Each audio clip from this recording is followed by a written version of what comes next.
अस्सलाम वालेकुम नाजरीन, एक मरतबा फिर बहुत ही कमाल की मालूमाती वीडियो के साथ आपकी खिदमत में हाजिर हुई हूँ। वीडियो को मुकम्मल लाजमी देखिएगा और वीडियो को लाइक और शेयर लाजमी कीजिएगा। मोहतरम नाजरीन, आज हम बात करेंगे औरतें अपने माँ बाप के घर खामद से मिलाप से इनकार कर सकती हैं। एक लड़के की शादी हुई, लड़के ने अपनी बीवी से उसके माँ बाप के घर मिलाप का इसरार किया। बीवी ने। मोहतरम नाजरीन, क्या औरतें अपने माँ बाप के घर खामद से मिलाप से इनकार कर सकती हैं? शरीयत इस बारे में क्या कहती है? जानने के लिए आखिर तक वीडियो को लाजमी देखिए। नाजरीन, सबसे पहले आपको इस बात का पता होना चाहिए कि मियाँ बीवी का रिश्ता दुनिया का सबसे हसीन रिश्ता है। हर रिश्ते की खूबसूरती अपनी जगह पर, लेकिन मियाँ बीवी का रिश्ता बहुत खूबसूरत है। लेकिन मियाँ बीवी का रिश्ता बहुत मजबूत है और जितना मजबूत है उतना नाजुक भी है। ये एक कुदरती अमल है कि जब इंसान बालिग हो जाता है तो निकाह के रिश्ते में डाल दिया जाता है। निकाह एक ऐसा खूबसूरत अमल है कि जब एक लड़का और लड़की से रिश्ते में बन जाते हैं तो वो मियाँ बीवी कहलाते हैं। मियाँ बीवी में खुदा की तरफ से ही मोहब्बत पैदा हो जाती है, मोहब्बत नजर आती है।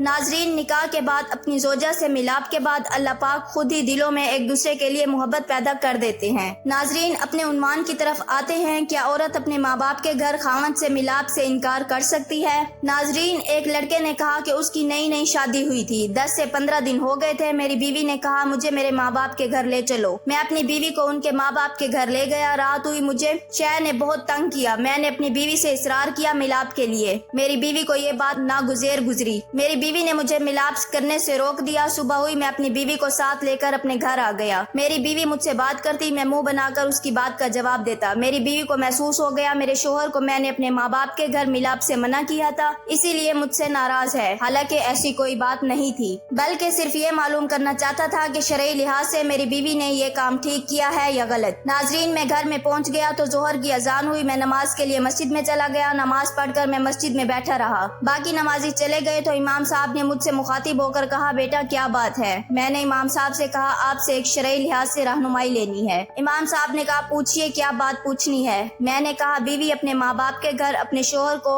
मिलाप करने से मना कर सकती है। इमाम साहब मेरी बात को समझ गए थे, उनको मालूम था मेरी नई नई शादी हुई है। इमाम साहब मेरे साथ बैठ गए और मुझसे कहा, बेटा ये मसला तुम्हारे साथ हुआ है या वैसे पूछ रहे हो? मैंने कहा, जी हाँ, मेरे साथ ये मसला हुआ है। इमाम साहब ने कहा, क्या तुम्हारी बीवी तुम्हारे अपने घर में भी यही सलूक करती है? मैंने कहा, नहीं। इमाम साहब ने कहा, बेटा ये शरई लिहाज से 2 सतूनों का मामला है। पहला सतून ये कहता है कि अगर तुम अकेले हो, तुम्हें देखने वाला कोई नहीं और तुम्हारी बीवी तंदुरुस्त भी है, तुम्हारी बीवी हरगिज तुम्हें मिलाप से मना नहीं कर सकती। ये पहले शरई सतून सबक है। दूसरा शरई सतून अदब और एहतराम का सबक है। बेटा ये बात गौर तलब है, एहतराम का रिश्ता बहुत नाजुक होता है। बेटा तुम्हारी बीवी को तुम्हारे ससुराल ने रजामंदी से आपको दिया था? मैंने कहा, जी हाँ। इमाम साहब ने कहा, क्या उनको पता नहीं था कि उनकी बेटी आपके साथ मिलाप करेगी? ये शरई लिहाज से बिल्कुल जायज है। मैंने कहा, जी हाँ पता था, बस इस बात को अपने ज़हन में बिठा लो, आपकी बीवी ने इसीलिए आपसे मिलाप से माजरत कर ली। अगर तुम्हारी बीवी के माँ बाप या उसके बहन भाई को इस अमल का जो तुम दोनों करने जा रहे थे, जो बिल्कुल शरई अमल था, पता चल जाता, क्या तुम उनसे नजरें मिला पाते? तुम्हारी बीवी को इसी बात का डर था, इसीलिए तुम्हारी बीवी ने मिलाप से इनकार किया। इसको अदब और एहतराम का सतून कहा जाता है। नाजरीन, हमारे इस्लाम में हर बात की बड़ी गुंजाइश है। हमारे इस्लाम में इतनी बड़ी गुंजाइश है, हमारे ज़हनों में भी बड़ी गुंजाइश होनी चाहिए। मैं समझ गया कि इमाम साहब मुझे क्या समझाना चाह रहे हैं। मैंने इमाम साहब शुक्रिया अदा किया और उनसे इजाजत ली और घर आ गया। मैंने घर आकर अपनी बीवी से हंसी खुशी बातें करने लगा। पहले तो मेरी बीवी हैरान हो गई, मस्जिद जाने से पहले मेरे साथ सही तरीके से बात नहीं कर रहा था, अब क्या हो गया है? फिर मेरी बीवी भी हंसी खुशी मुझसे बातें करने लगी। नाजरीन, मियाँ बीवी के मामलात में ये मसले बहुत संगीन होते हैं, लिहाजा मियाँ बीवी को चाहिए सब्र और तहम्मुल से काम लें। उम्मीद करती हूँ मेरी आज की वीडियो आपको बहुत पसंद आई होगी। वीडियो अगर पसंद आई हो तो वीडियो को लाइक और शेयर कर दें और हमारे चैनल को सब्सक्राइब कर दें, ताकि मजीद इस तरह की मालूमाती वीडियोस का नोटिफिकेशन आपको बर वक्त मिलता रहेगा।